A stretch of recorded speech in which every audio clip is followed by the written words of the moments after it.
Leo, good morning. Para to sa inyo, unahin natin ang inyong pag-ibig. Buhay pag-ibig ng mga Leo. December 8, 2024, sa bibigyan ng message today is para to sa inyo, Leo. Pag-ibig ng mga Leo, ibigay mo ang tamang message for Leo sa kanilang pag-ibig.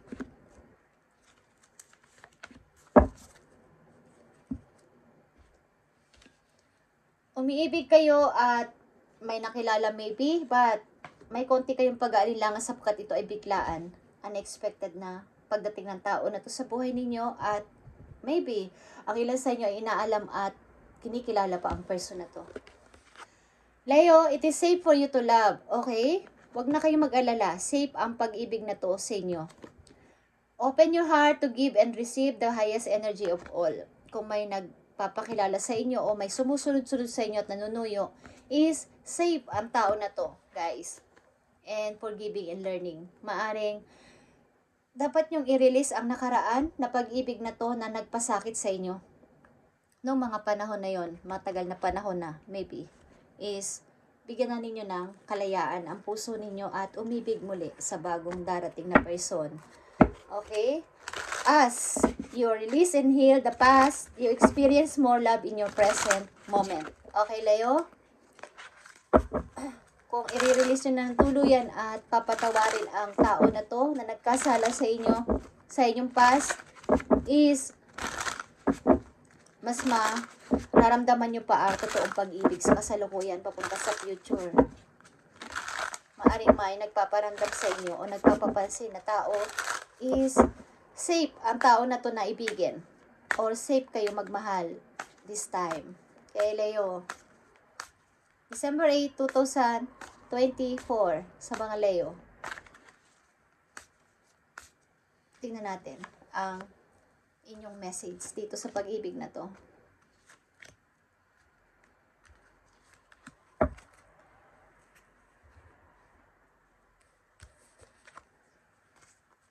King of Wands and Ace of Swords. Okay, ito ay Leo, Aries. Kung kayo ay dealing sa kapwa nyo fire sign, ang tao na to ay bagong person na maaaring nagpaparamdam sa inyo, but meron kayong doubt na totoo ba ang nararamdaman sa akin talaga ng person na to? Totoo ba ang dapat ko pa bang i-open ulit ang aking puso para sa kanya? Okay. Forgiving and learning, guys. The Fool and the Chariot, guys, is here. Andito na kayo sa time na kayo ay nag-i-start na ng bago sa inyong buhay. After ng lumang cycle sa inyong buhay. Okay. At maaaring pinili nyo mag-start papunta sa bagong papasimulan, at maaaring kayo ay nag-i-start ng masaya mag-isa. Ilan sa inyo nandito sa reading ay nag-i-enjoy sa pagiging mag-isa muna sa ngayon, but may tao sa inyong umaaligid o nagpapapansin, guys. Titingnan natin muna ang inyong pag-ibig. Maaaring tinatanong nyo ang inyong sarili, dapat bang i-open ko ulit ang puso ko na umibig? Nasaktan kasi ako ng maraming taon o sa taong minahal ko.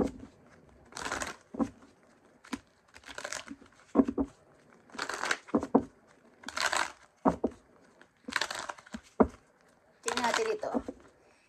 It is safe for you to love. Para sa mga Leo. December 8, 2024.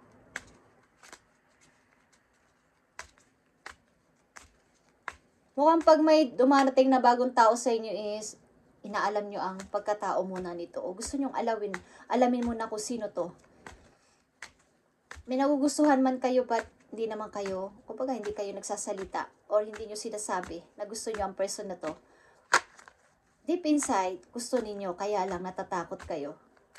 Kasi nakasurvive na ako sa aking dati pag-ibig na nasaktan ako. So, open ko ba dapat ang aking puso? Sa muli ko, magmahal ulit ba ako ng okay na ako ngayon sa buhay ko eh. Okay? Magmamahal ba ulit ako? Safe ba ako sa tao na to? Tingnan natin, Leo. Okay, if someone leave you confused more than comforted, you need to resist this access to you. Okay. Kung may nang iwan talaga sa'yo sa mga nakaraang taon is, i-let go muna ng tuloy-tuloy. Para ang tao na paparating na to ay magtiwala ka at mawala yung pagdududa. Forgiving and learning sa mga Leo. Forgiving and learning. Be honest. Okay. Heart-to-heart conversation are necessary. It is safe for you to talk about your feelings. Okay. Sa usaping ito is dapat na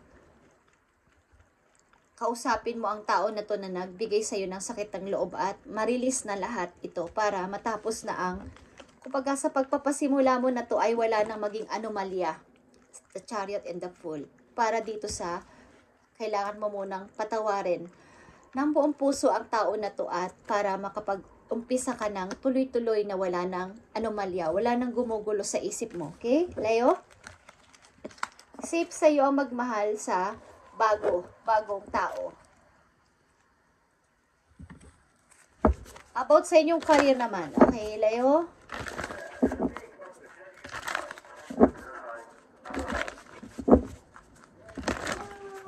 Okay. Naririnig niyo yan, guys. May police. At nagpapanik ang aking pusa. Dinadalaw kayo na yung pusa pag reading nyo. Okay, Leo. Para sa inyong career, Leo. Tingnan natin. Discovering truth, Leo. You stand in the light of truth. Okay, hihiwalay kayo sa ibang, kumbaga, kung kayo nasa lumang trabaho o nandun kayo sa kasalukuyang trabaho, gusto nyong umiba ng trabaho, gusto nyong umiba ng landas sa kanila. Ayaw nyo silang, baga may mga anomalya sa inyong company, may mga hindi tama ang mga sinasabi sa inyong company, gusto nyong humiwalay na sa kanila o gusto nyong umiba naman ng gagawin sa buhay. Okay, about sa inyong career. Gusto nyong umiba naman. Baga pinaglalaban mo yung alam mong tama. Kung sino man ang makausap mo, binibigay mo yung totoong idea, binibigay mo yung totoo mong word na ito yung tama. Kumbaga, ilan sa inyo ay uma-against sa hindi naman nararapat na sitwasyon. Ang ilan sa mga Leo na nandito sa reading ay hindi umaayon sa mga tao na mali ang mga ginagawa sa trabaho. Kumbaga, hindi nyo kinukonsente. Hindi nyo kinukonsente ang mga maling gawain sa company ninyo o sa inyong about ito sa inyong pagkakaperahan. Okay? Is ayaw nyo ng ganong mga tao na sinungaling sa paligid. Kaya hihiwalay kayo sa mga ito. Okay? About sa career ng mga Leo, tingnan natin. Kung alam nyo yung tama, yun doon kayo na umaayon. Kahit mag-isa lang kayo. Kahit wala kayong kasama, kaibigan, o kakampi doon, is doon kayo umaayon sa tama. Ayaw nyo ng mga sinungaling sa paligid. Tingnan natin, guys, ang message for you. Sa inyong career. Okay. Kaya may pagkakataon na kayo ay lumalayo sa nakakarami at ayaw nyo kayo ay kinokontrol din. Okay, Leo, nandito ang Ace of Swords. Yeah. Gusto ko lang ng katotohanan. Knight of Cups. Marami kang planong gawin o puntahan. The Moon. Maraming gumugulo sa utak mo. At marami kasing taong sinungaling sa paligid na nakakasalamuha ka. Maybe, lalo na sa inyong company. Gusto mong umiba sa kanila. Gusto mong umalis sa isang lugar na yon na walang maayos na ginagawa sa, kumbaga, pag mayroon kayo mga team, mga member kayo o may mga grupo is, hindi ka masyadong, kumbaga, against ka kapag hindi tama yung sinasabi o wala sa katotohanan. Tingnan natin. Career ng mga Leo, discovering truth. Gusto mong umiba ng landas sa kanila. Gusto mong umiwalay sa kanila. Kahit mag-isa ka lang. Para sa mga Leo, sa kanilang career. Five of Pentacles, the Hermit, and the Six of Cups. Okay guys. Andito ang time na ikaw ay nag-iisip-isip na kailangan kong maparami yung ipon ko, mapagrow pa ito. Dahil meron akong promise. Meron akong promise sa magulang ninyo. O kailangan pagbalik ko ng aking,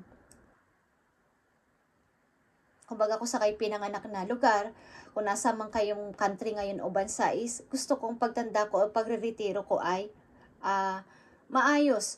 Maayos ako makakapag-retiro ng may pag-grow din sa aking pera. Okay. Mukhang kayo ay, hindi ko kailangan na ako ay sumali sa isang mga tao na puro kasinungalingan ang nandoon sa loob ng company na yon o sa loob ng pinagtatrabahuhan nyo na yon. Gusto kong gawin ang sarili ko na to ng pagtanda ko na wala akong pagsisisihan.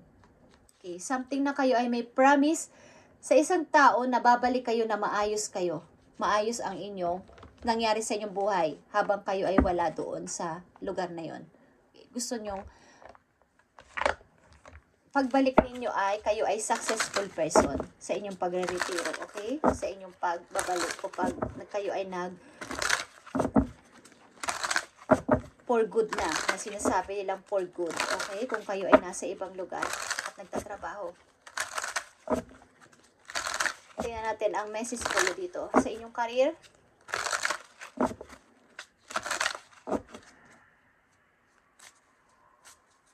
Mukhang ilan sa inyo dati ay naging sunod-sunuran sa isang company o sa isang utos lang ng utos na mga matataas sa inyo, but this time is gusto nyong i-control ang lahat. Gusto ninyong maiba sa lahat. Tingnan natin ang message po yun dito sa inyong career. Para sa mga Leo. Okay. Maaring meron kayong anak, guys. Your son is watched over and protected as we explore his world. Maaring meron kayong anak, guys, na nakikita o gusto nyong ipakita sa inyong anak na ito si mama, ito si papa, na ganito yung ginawa sa buhay. Gusto ninyong sa inyong pagtanda ay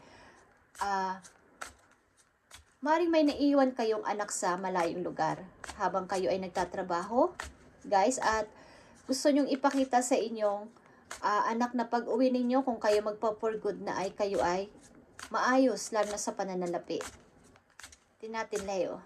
Ang message pa po yun dito sa inyong career. Andito ang autumn, okay? In the full season, everything comes together and you reaps wonderful harvest of abundance. Something.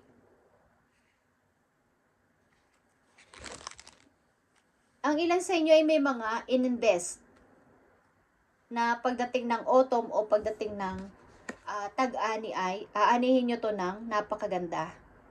Maaaring meron dito kayong ipinangako sa inyong anak na magtatayo kayo ng negosyo na magkasama kayo. Parang family business. Okay? Para pag nag-for good kayo is magkakasama nyo tong gagawin. Kaya tinitipid nyo ang inyong mga kumbaga may mga pera man kayong dapat igastos sa ganito is tinitipid ninyo para dito. Mayroon kayong promise sa isang tao na pagbalik nyo ay mayroon kayo dapat na maibigay sa kanya na magandang pag-asa. Maaring may pinag-aaral kayong anak sa malayong lugar, guys, at nagtatrabaho kayo sa malayo. Yun ang ibig ko sabihin. At may promise kayo sa inyong anak na ibibigay nyo ang lahat para sa kanya. Okay. Message for Leo sa kailang situation. Message for Leo sa kailang situation. Ibigay mo ang tamang message sa mga Leo ngayon, December 8, 2024. Sa mga Leo.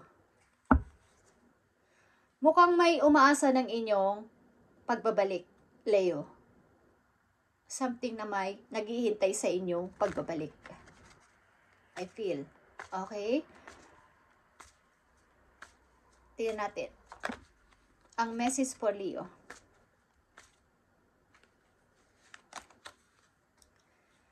Keep moving forward, Leo, even if you are unsure on your next step or where it may take you. Trust you are walking the path you are meant to walk. Remember, we are walking it with you. Trust yourself more. Okay, Leo? Kung ano man yang inyong pinapasimulan na at kung nasan ka man ngayon is keep moving forward. Ang ibig sabihin dito ay may protection ka galing sa mga ancestors mo, sa mga angels mo, okay, sa heaven, kay God at kay universe, lahat ng inyong ginagawa. At kung nasan ka man ngayon na lugar, ano man ang trabaho mo ay, we are walking with you. Trust yourself more. Okay, mas mag-trust ka pa sa iyong sarili. This time, at kung anong pinapaniwalaan mo, something na kayo iiba ng path ng buhay. O baga, kahit mag-isa lang ako, ito yung pananaw ko, yung pinapaniwalaan ko is dito ako. Is ipagpatuloy mo yan, Leo, sapagkat nasa tama kang path ng buhay sa kasalukuyan. Okay? Don't lose sight of this truth. You came here to evolve and grow. It is necessary to experience the difficult times. That is when you will grow most. There is always light at the end of the tunnel, Leo. Be proud of your journey. Okay? Be proud of your journey, Leo, sapagkat kung ano yung pinaglalaban mong katotohanan ayon ay bibigyan ka ng reward ni God doon. At something, kaya kayo ay nakakaranas ng mga difficult situation is, ang ibig sabihin nun ay mas ini-evolve pa kayo o para mag-grow pa kayo sa buhay, para sa mga, para sa yung future. Para pagdating ng panahon na yun ay kayo ay grow ng inyong emotion, ang inyong physical, spiritual ay nag-grow na. Sapagkat ang ilan sa inyo ay nag-iisip ng about sa inyong pagre-retiro o pagpo-for good, kung saan man yan. Saan man bansa kayo sa ngayon, nasa tama kayo. Lahat ng buhay na ginagawa. Keep moving forward. Kung hindi mo man sure, ang iyong next step is trust you are walking with the path you are meant to walk. Okay, Leo? At huwag kang pamwala ng pag-asa. Kung ikaw ay pinaglalaban mo ang katotohanan na to sa iyong buhay, you came here to evolve and grow.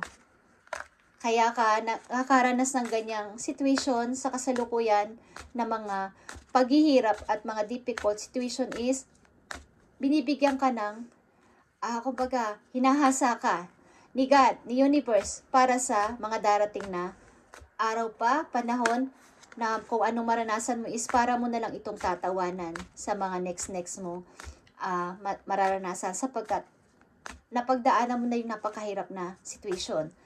So pag may nangyari ulit sa'yo na mga pakonti-konti lang o minor na struggle is para mo na lang yung panghimagas, okay, na tatawanan mo na lang yun, okay? So, ito yung paraan ni God para ikaw ay mag-grow at mag-evolve. Leo, mukhang may plano si God sa inyo pagdating ng panahon. So, huwag kayo mainip. Okay? May involve sa inyong anak nyong lalaki, guys, na maaaring makakasama nyo sa pagtatayo ng negosyo o pag-i-start ng new business. Okay? In the near future. So, maaaring iniwan mo to o naiwan sa malayo o hindi kayo magkasama sa bahay sa ngayon, sa kasalukuyan nyo, but magpatuloy lang sa buhay, Leo. Keep moving forward, even if you are unsure on your next step. Okay. At isa na lang na message for you, Leo. Something na sa pag-ibig is natatakot kayong magpapasok ng bagong person sapagkat andun yung trust, andun yung takot sa puso ninyo na kayo ay masaktan again. Okay? But this time, pag may lumalapit sa inyo na tao is, maaaring kinikilala ninyo muna ng maayos at hindi muna kayo nagsiseryoso, okay? Tingnan natin, Leo, ang message pa po you. Thank you, Spirit. Andito ang clearing deeps. Your self-care involves removing the heavy hard burden of financial and emotional debt from your life. You already feel lighter and freer just by facing this topic and making a plan to clear present obligation and avoid future ones as well. Okay.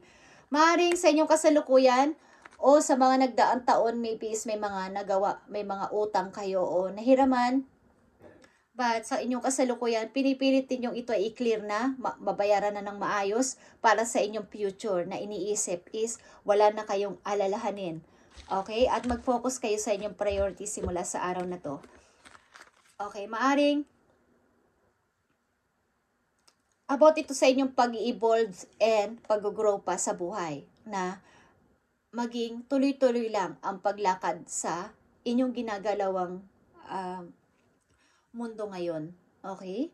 Sa inyong ginagalawang situation, ang ibig ko sabihin na kung ito man ay heavy burden o financial and emotional depth from your life is mararamdaman mo na ang pakunti-kunting paggaan ng inyong sasaya na kayo mula sa araw na to at mababayaran nyo na rin ang mga kumbaga may mga nahiram kayo o nautang sa inyong mga nakaraang taon, araw, buwan, is unti-unti na tong magre-release o maaalis. Makakabayad din kayo dito. At yung mga obligation ninyo is na hindi naman kailangan na kayo lang ang nagdadala is i-avoid nyo na para sa inyong future is magaan na ang pagdating ng inyong kumbaga kung ang ilan sa inyo ay nag-iisip na para magretiro sa trabaho para sa makasama ng inyong mahal sa buhay o anak na naiwan kung saan, sa malayo, sa inyong magulang is clear na lahat. Wala na kayong utang, wala nang nagpapasakit sa ulo ninyo at makakapag-start na kayo ng negosyo. Okay? Parang itong pag-start ng negosyo na with family. Family business, I mean. Okay, Leo? Thank you guys and God bless sa inyo lahat guys. At sana maging okay ang mga Leo na nandito sa reading today at keep moving forward lang, Leo. Kaya yung nararanasan ang difficult situation na to ay hinahasa kayo ni God o ni universe sa inyong paplanuhin sa future, guys. Okay? Hinahasa kayo. At magpakatatag lang kayo. Magiging okay din ang lahat, Leo. Thank you and God bless.